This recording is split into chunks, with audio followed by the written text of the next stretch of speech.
De muy atrás en el tiempo se encontrarían los primeros indicios del uso de la estadística.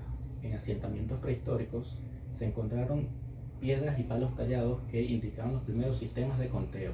Especialmente en la isla de Cerdeña se encontraron monumentos que representaban los primeros registros de caza y ganado. Avanzamos un poco en el tiempo, en el 3800 a.C., en la antigua Mesopotamia, donde se encontraron los primeros registros del uso de censos en tablillas de arcilla, cuales utilizaban para conocer la distribución de la población, sus necesidades y garantizar la estabilidad de los mercados.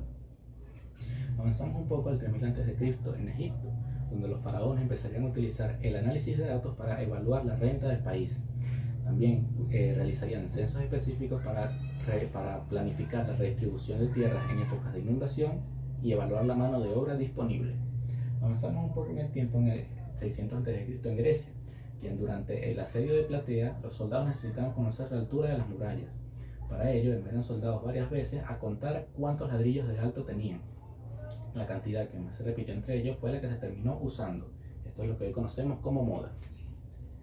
Luego de la caída del Imperio Romano, la estadística fue dejada un poco de lado y no fue sino hasta el año 1000, con la llegada del rey Guillermo I, quien crearía el Domesday Book, un libro que registraba de forma muy minuciosa la cantidad de siervos, la tierra y los recursos del reino.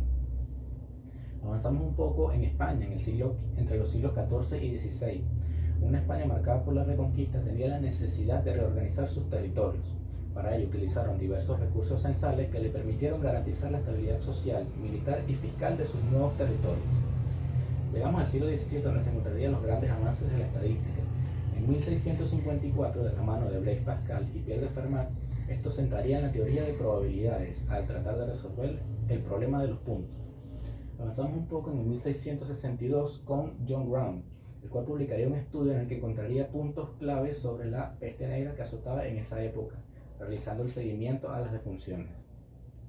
Avanzamos un poquito más y en el 1713, de la mano de Jacob Bernoulli, este formularía la ley de los grandes números, la cual establece que la frecuencia de un fenómeno tiende a su probabilidad a medida que se consiguen más evidencias. Este marcaría el inicio de la estadística inferencial.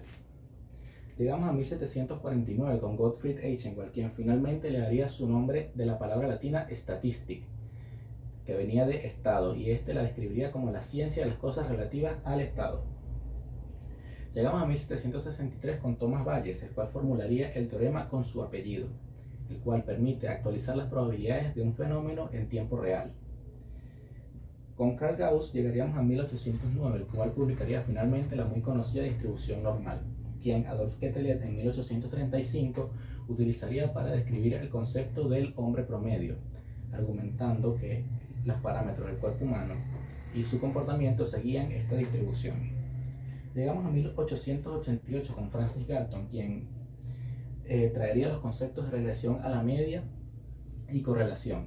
Esta última permite medir el grado de relación entre dos variables distintas.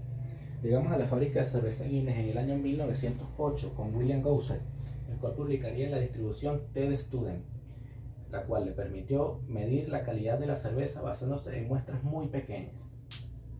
Avanzamos hasta el 1935, donde Ronald Fisher publicaría un estudio en el que trabajaría los conceptos de aleatorización y el análisis de varianza, sentando las bases estándar sobre las que se sienta la estadística inferencial actualmente. Llegamos a 1944 con Alan Turing, el cual, utilizando la estadística que había dejado Bayes, rompería finalmente la máquina Enigma alemana.